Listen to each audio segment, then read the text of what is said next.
Welcome to the Amphibian Press podcast. I'm V.S. Holmes, and with me today is P.K. Reeves. Thank you so much for joining me. Yes, I'm happy to be a part of it. So, just to give you a little glimpse of her book, Air, I'll read the blurb for you. Audrey Sanders had much to look forward to. She graduated high school and had accepted an offer to go to a university of her choosing. Everything seemed to be in order until an accident that should have killed her. Now, what she had planned had to be placed on hold. Her senses are overbearing, leaving her feeling hopeless. The warmth of humans, their scent, and the taste of them in the air. It all clouds her ability to merge back with society. There are dangers waiting in the dark while she is vulnerable. An old hatred that has its sights on her. As the threat of her new world envelops her, a unique position of her upbringing adds a twist that nobody was expecting. Join Audrey Sanders in the build-up of a world of new magic and power. And Air is the first book in the Lineage series, and it's available on Amazon and wherever other ebooks are sold. So again, thank you so much for joining me. And if you wouldn't mind just telling me a little bit about your inspiration for the book and any other fun details you want to share. Honestly, okay, so here's the deal. I was just, messing around at work, writing whenever I wanted to. And the first draft of this is nothing like the book that I published. The first draft of it had sex, a lot of murder. They killed a bunch of rapists. Well, I mean, that's good, right? It's good, it's good, yeah, and I'm like I was going, "Wow," but the point was is that it was so overwhelming, I feel to the readers that I'm like, "Mm-mm, I need to cut back, I can kinda save, maybe I can have later on a vampire who feels like I'm gonna attack the human trafficking, ring and stuff like that." And I feel like I'm like, I can make Hmm. that into another book and stuff like that. I don't need to have so much because what I wanted to focus on, and I'm not going to try and give too much away because I don't know if your listeners like spoilers. I'm very spoiler friendly. I look up all the reviews, watch all the reviews on YouTube for anything I'm interested in because I like to know if I'll like something before I watch or read it. It's like I need to know. I'm definitely the same way. I like to look up a little bit. I look it all up. I just look it all up. And I'm like, I need to know what plot plot points, hits, everything. I'm like, I need to know everything. Most of the time I don't go to the movie theaters, and I think it's on a rare occasion where I don't look anything up for it before I go in to see the movies in the movie theaters because, it's expensive to go there.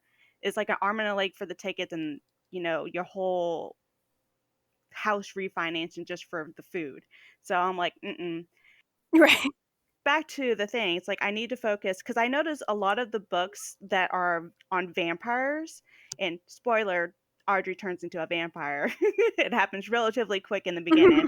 Um, she, I notice a lot of books, they don't focus on the senses. And I mean, to be fair, I wanted to bring in something that I struggled with was when my anxiety was really bad and I had sensory overload.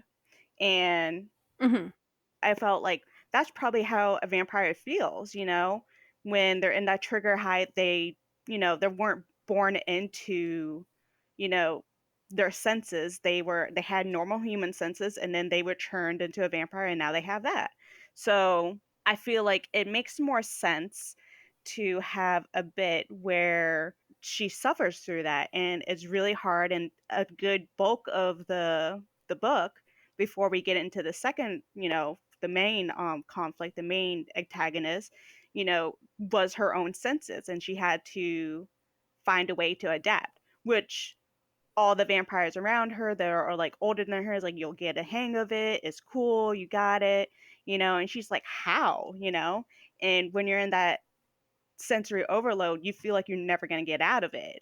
That makes a lot of sense too, because I feel like with a lot of fantasy and sci-fi and urban fantasy, what draws us to those worlds is mostly the characters, and Hmm. we want to see some of our own struggles reflected in whatever they're going through. I mean, even even if we're not going to become a vampire here, like you said, your own Yeah. anxiety and having sensory overload, that can be a lot to deal with. And Hmm. so readers can sort of find maybe helpful coping mechanisms, that hopefully isn't drinking blood. um, Well, drinking blood doesn't necessarily help. Right. And I actually just, like I gave this one thing aw I'm gonna give this one thing away. Um, Cedric, my character's mate, and I'll lead into another thing about it too. But Cedric was Mhm. telling Audrey, a little sneak peek of it. He's like, "Don't feel bad. I remember one time I drank so much blood, and one time I was so overwhelmed, I threw up all the blood." Oh, And no. I'm just like, "Okay." Yeah, and, I like having that too in the books. Like, I like making them as real as possible. And I don't, there's a lot of characters who are like quote unquote Mary Sue's and OP and overpowered and stuff. And I'm like, whatever. This is a fantasy. People wanna, close the book. And as long as you make them, I guess, relatable, I think it's fine. But Mhm. and another thing that I wanted my book to be different about is I wanted the mate, you, in a lot of these books, the the main heroine, she finds her mate and is like, boom, star eyes. She knows he's the one, and this, that, and the other. Which I'm not shaming. A lot of people want to see that and they want to feel that in their life. But me, I've been so kind of, I have a lot of past with the history and romance and stuff like that. So I'm like, she has a lot going on, and some guy trying to woo her and make it all about him, kind of like, that's not attractive to me. Yeah. No one likes that. Well, and especially being a college age, right? That's usually a time when a lot of people are exploring some things and maybe don't want to be tied down to one person if they ever do. So it makes sense, especially as you're dealing with all sorts of other things going on, in your life. Yeah, and Audrey, she just graduated high school. She was going to go into college and everything, and she has to put all that stuff on hold. But my my love interest is like, hey, we have forever. We're immortal. I'm totally cool with just taking it slow and slowly dating you. And that's like from me kind of projecting, and what else do we do but project our own being into our characters in some way or in another, you know? Hmm. And I feel like they're trying to get to know each other. And like I had one reader just like, I kind of want to see more romance between Audrey and Cedric. And I'm like, don't worry, you will. But, you know, I'd rather do like, I guess, slow burn in Hmm. chemistry and show that they get along, they really like each other, and you know that you can see them like, oh, they're a couple that actually have a solid friendship. And but I want her to like, I want to know this guy first, and also I Hmm. have my life is in danger. I can't get a hold of my senses and stuff like that. I feel like me trying to focus on this guy is like, I want to stay alive. I want to get used to my new surrounding. Hmm. Vampires have been in our literature for like hundreds of years now, and I kind of like making it my own, but my vampires are alive. Okay. I like that twist. Her master, the one who turned her, he said, there's a lot of debate amongst ourselves whether if we're fully magic or if we're a virus. We don't necessarily know where we originate, you know? And I like that in the Hmm. world beyond snobbery, I think I like that my vampires are kind of like science driven, In the second book, we're focusing on where the lycanthrope strain comes from. In the third books, we're going to be focusing on the shifters because I have very much in my mind that shifters and lycanthropes are very different, And I like that I get to fully make my own things. And then I get excited when I'm sitting in my room, like, oh, I got a new head canon. I'm like, wait, no, I'm the author. It's a canon. Right. And I have like a whole bunch of lore that I want to get into. They have a ability to affect the masses and seduce them and kind of wipe out their memories and stuff like that. And that's why they are more concrete and able to stay out of the human's mind because I have supernatural and human world completely separate. Right. Right. They're separate, and not only the people who are part of it, like the very few humans that actually know that don't have any abilities were married into the world. Like Audrey's mother, she is no magic, absolutely none. She married Audrey's father, who is a witch, and he's a powerful witch. I bunk the whole, witch female, wizard male, warlock, everything like that. I'm like, whatever, witches. It's 2020, which is a gender neutral word. Carry on. Right. I respect the Right. worlds, like again in Anita Blake's world, and Mary Gentry, books by Laura Clay Hamilton. She has it where the human world knows about the supernatural, which I respected. Audrey's like, why don't we let the humans know? Because we can help them a lot. We're vampires. We have established wealth and everything like that. And, you know, the committee, which is all the head vampires per basically continents. I have like a whole structure that it's like I have loads of Google Docs about this. But they said no, we just can't let them into it. They humans Hmm. get very scared. You remember that line in Men in Black where he's like, people are smart. He's like, no, the person is smart. People are dumb, wild, and they Yeah. get scared. I like that line, and I kind of keep it to my core. Yeah. Going back to what you were saying about, some authors choose to have like the two worlds integrated, and others, like yourself, don't, or maybe it's somewhere in between. I think it adds a layer of complexity, because you always have this thing hanging over your head as you're reading, like, oh God, what if the humans start to find out, and how are they going to react? And I mean, we've seen so many instances of how humans handle something new and different, like you said, it's usually not great. um, so I think that definitely adds a whole new layer that you can explore. They can influence the mind of humans very easily. They can wipe memories of Mm. mass population. So that's why, let's say the shifters can put a note out to the congregation or the head of their shifter group and say, hey, humans are finding out about this. We need help. And then they can send like a vampire in or whatever in to kind of wipe the general population of the people in there. And Hmm. with Audrey, she also learns in a little bit in this book how to influence and control a small group of people. And she does it several times and she has a lot of morality guilt with it. Like, and one of the characters, like, well, you have to understand it's better for you to learn now and you're not hurting them in the long run. This doesn't hurt them.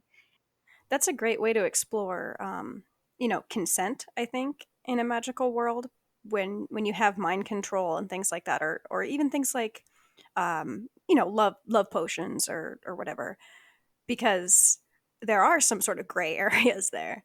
I didn't even think about it on the consent level. Like that's a whole new thing that you just brought to my table. And Oh, good. but I think I have it as Audrey is my best altruistic version of myself. Like when I see myself as like let's say Hmm. if for some odd reason I become super rich and stuff like that, I still plan on working my regular full-time job and give back what I make and everything like that. And Audrey's a lot like that too as a character, and I think that I like putting I guess, the best of me into my character. And obviously, I have Right. some characters where I want to put the worst of me in and make them completely douchebags. Right. Yeah.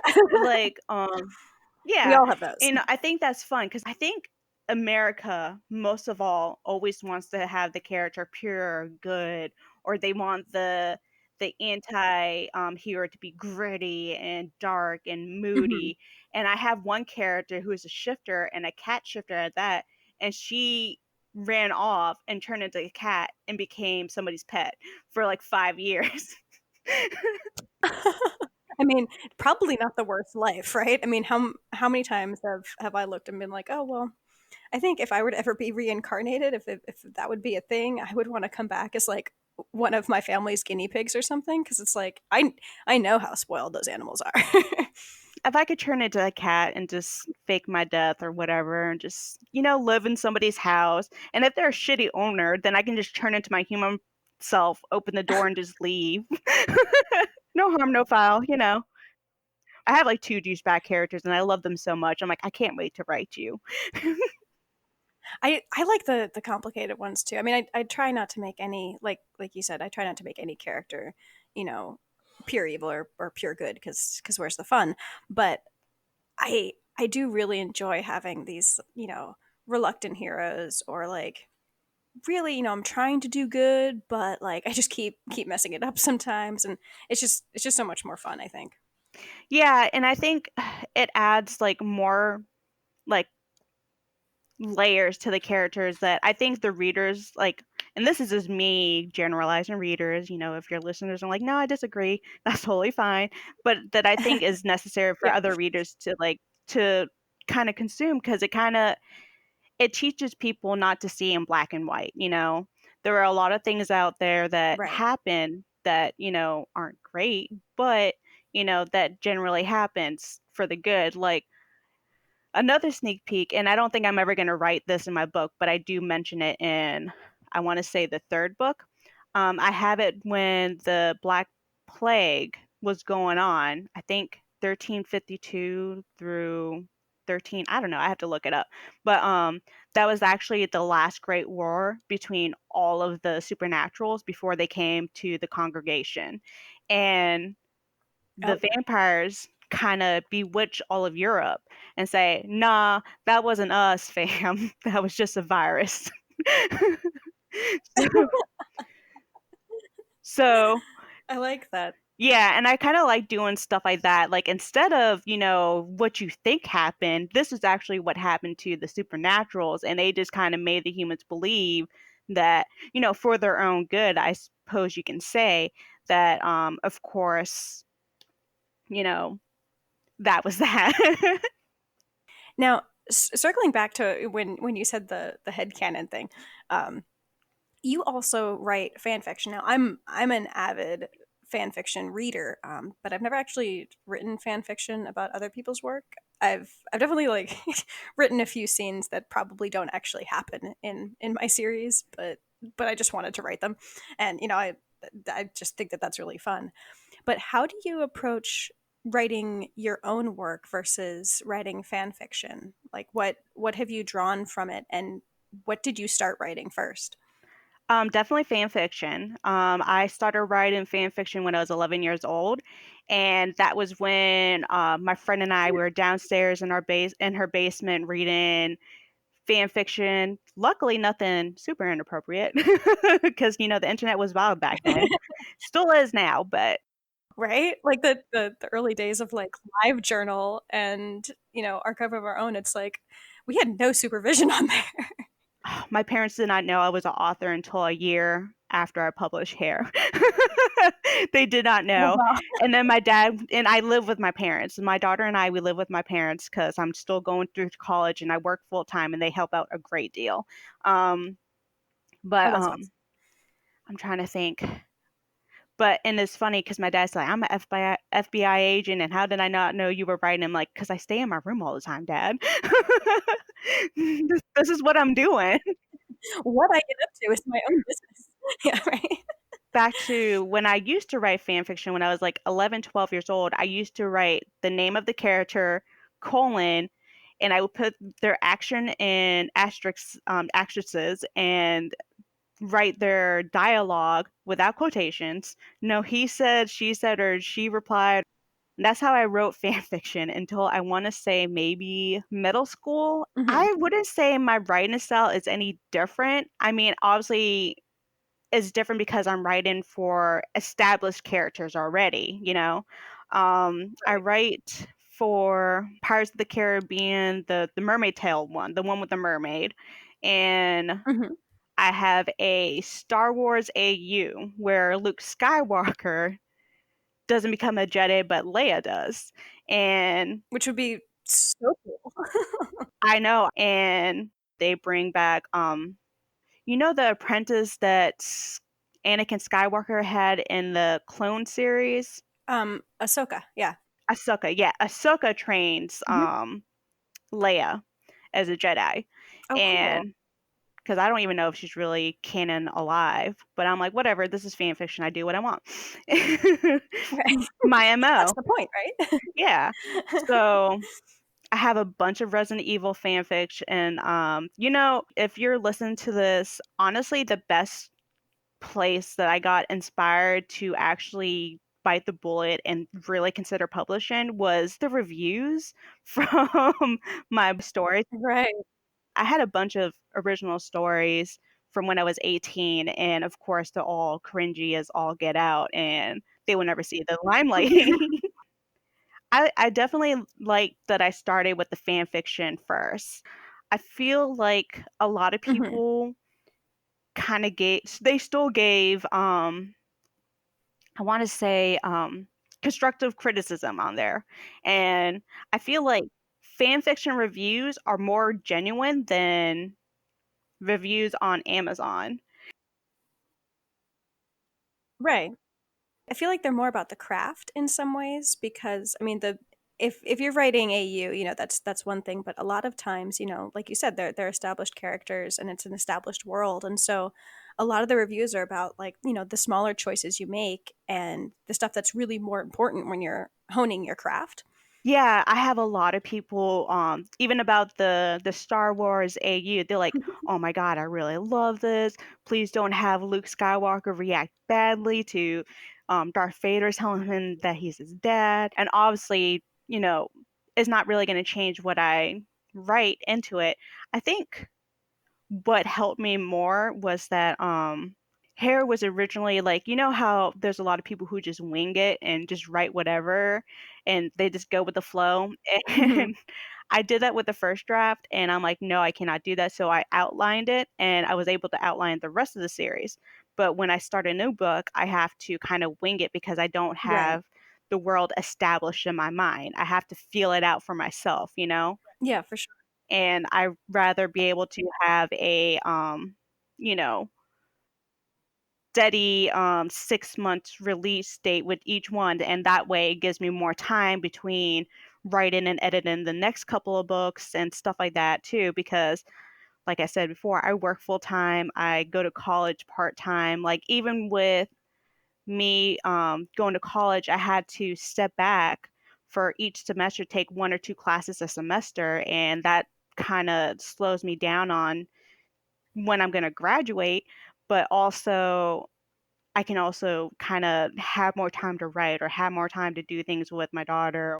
And that stuff's like almost more important. Yeah, it's super important. Like, I respect the people who write full time and everything like that, but myself, I don't think I can ever pressure myself to be creative all the time. And I like that my books and this is not me getting on my high horse, this is just me personally speaking. I like that I can, choose to be creative and choose to write when I want to write and whatever story I want to write and kind of build and nurture that world on my own. And, I still respect the authors who can grind out books and stuff like that too.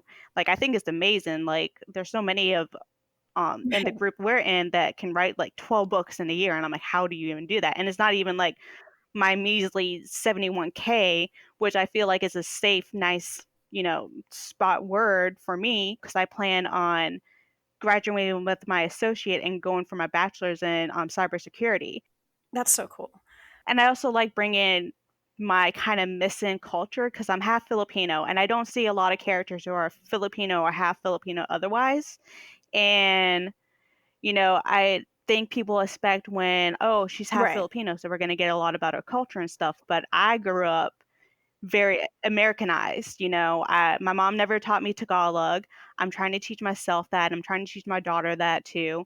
And I have where Audrey like fence about it, and I'm like, I'm low key calling my mom out, but but I I feel like there is something always lacking whenever one parent is another nationality than versus another because my best friend who is based on my Audrey's best friend Alexis, she's full Filipino and she knows Tagalog and all the culture stuff and everything like that, and I'm basically her white friend at this point because I know nothing. So I'm like, yeah, that's awesome. But because her parents both come from the Philippines and she was able to have and grow up with all that culture and language and she can speak Tagalog to her parents, whereas, you know, I can maybe slip in a word or two to my mom. I think I surprised her when I said paalam to her, which is bye in Tagalog. Right. And she immediately went into corrective mode. She's like, "No, it's paalam." And I'm like, "That's what I said, mom. I would have been saying this right if you taught me." I like writing that into it, and, like, when I fully become a lot more fluent in, Tagalog, I kinda wanna still mention in my book, Yeah. if my characters have Filipino, I'm like, "And I had to teach myself Tagalog." I think that's really important because a lot of times, especially when you see like, white people reviewing books that, have non-white characters, they expect those characters to fit some sort of stereotype. And when they don't, well, this doesn't seem, very authentic. And it's like, well, first of all, how would you know? But, second of all, no demographic is a monolith. And it's important to see that there's so much variation between people. And it's like, just because I might look a certain way or because one of my parents, is from a certain place, that doesn't mean that I even know anything Yeah, about and I that. think when I was picking the model for Audrey to be on the cover, I was very specific. I didn't want her looking mixed because I know that's if you look at me, I got a lot of people saying that I'm Spanish, Russian, Mexican. Sometimes a few people guess that I'm half Filipino, Mhm. but I definitely, without a doubt, wanted people to know that she's half like Asian. That's super Right. important to me if I have to choose a different model to like find her, like I love the model my cover designer found for me, and I think it was one of the most important things for me when I was getting the cover done. That's so good. I know, and I was like, yes, this is perfect, and that's another thing too. I try not to dwell too much on the character's appearance in it, and Mhm. I kind of trickle it in slowly. Well, and also I think it can make the reader a little bit confused sometimes because I mean we all picture characters that we're reading slightly different. And, if you give a slightly more vague description, as long as they sort of have a ballpark, they're not going to get pulled out of the story when they're reminded of, like, oh, wait, his eyes are blue, not hazel or whatever. It can get a little distracting sometimes. I even have to go back to previous books to remind myself what color eyes Cedric had. So I'm like, "Oh, crap. Did I say blue or green?" He just changed, right? He So I was changed. like, "Oh, frick." Yeah, they're vampires, they can do it, he's wearing contacts, that's Right. fine, it's cool. I got into the habit of after I finished introducing a new character to Audrey, I kinda copy it and I paste it into, like, my character list, Oh, good. so I don't Yeah. have to, like, keep going back. I feel like how a character looks is not super important to it, unless of course they're under like a spy meeting or something like that. And I also don't give the vampires like super super long fangs. Like they kind of have like a subtly stronger vein fangs and stuff like that. Mhm. So you've mentioned that obviously this is just the first in a many book series, and you're working on getting the rest ready. When can we expect the book two to come out? Book 2, I have finished writing book 2. Tough question. I'm sorry. I know. I have to finish book 3. It's like I said, it's been a rough semester. I've been in biology, and if any college students out there taking biology or in a science major, I praise you immensely because biology is not my jam. That was my major, so I totally understand. My major is computer science, so uh, so it's been really hard, and plus with the pandemic hit too, Oh yeah. I've been staying at home, and I'm only going to be going into the office. I'm at work Monday and Fridays now, and maybe one Wednesday once a month. And it's just, my daughter's 8 years old, and I kind of have to take on the teacher role for her now, Hmm. and it was there was like 3 weeks where I was really behind at work for work, and I was working, don't tell my boss, but I was working until 8 p.m. past my Right. time to clock off, so I can just get caught up with everything, so I can have things kind of back to normal, and I can get winter on the schedule, and I can do other of my job too, and that way I can sign off work and feel like, okay, I have got some stuff done. I don't have a million things to do tomorrow. I wasn't writing for a good bit because I just did not have the time for it. It's so hard. For all the aspiring authors out there, if your situation is like mine, I can't speak for you, but this is why I decided to put a hold on publishing until I can have a queue of books set up and ready to go. So I can give myself a leeway and kind of forgive myself Mhm. for not being on the grind of getting 4 books out every year and stuff like that. I mean, I still struggle with that, and I've been doing this for years. It's like, what? It's really hard, and I'm trying to graduate on time with my own schedule. Like, I'm not the norm, and I have changed my major 4 times. So, I'm a very complex person, I guess, I don't know. You're just curious about a lot of things, right? That's why you're a good writer. I am, but that being said, I do plan on start releasing again, have everything out June 2021. Awesome. That is a bit away. I know my readers who are hounding for book 2 are just like, "Ah, it's okay, it'll be worth it." And I'm like, "Okay, I'm glad you guys think so." But, Yeah. and then I just have to kinda beef up book 2 because I wanna add more lycanthrope lore for the readers so they understand when I do their own one-off for a different character, but in the same world as Audrey, that they come in knowing the base of the lycanthropes, but they can learn Mhm. more about the werewolf. That's so much fun. I love the side character stuff. I have a lot of characters gonna be introduced into it, and you kinda only see them like, "Hi, passing," but I do kinda like writing a little short story for them so that way I can kinda get to know the characters whenever I do write them in. Mhm. So Well, I mean, I'm a super slow writer myself, so like I totally understand that like I want to make sure that I have enough done, I have enough ready, I have the groundwork in place, so when I am ready, it can go more smoothly, which is, again, I'm still struggling with that. So where can people find you? And obviously there's nothing going on as far as like conventions or physical stuff, but if they want to check out your work and start following you, where can they find you online? I am on Facebook as PK Reeves author, and I am also on Instagram, and I'm a lot busier on Instagram, I admit, at PK Reeves author as well. Um, Feel free to message me if you guys want to. If you guys wanna, if you read my one book out and you want to talk to me about it and you want to nerd about things, and if you definitely want to know spoilers, I will totally give them to you. But um, those are the two main places that people can find and interact with me. And I also have a group.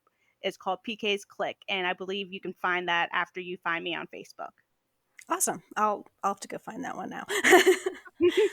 Well, thank you so much for joining me and talking with me. I love being able to, talk about nerding out. I love being able to chat about fan fiction and, urban fantasy worlds. I just find them so interesting, trying to meld our world with sort of the supernatural to whatever degree. Thank you for having me, and I hope everyone who's listening to this that you guys have a good day and stay safe out there. This has been the Amphibian Press podcast. I'm V.S. Holmes, and with me today was PK Reeves.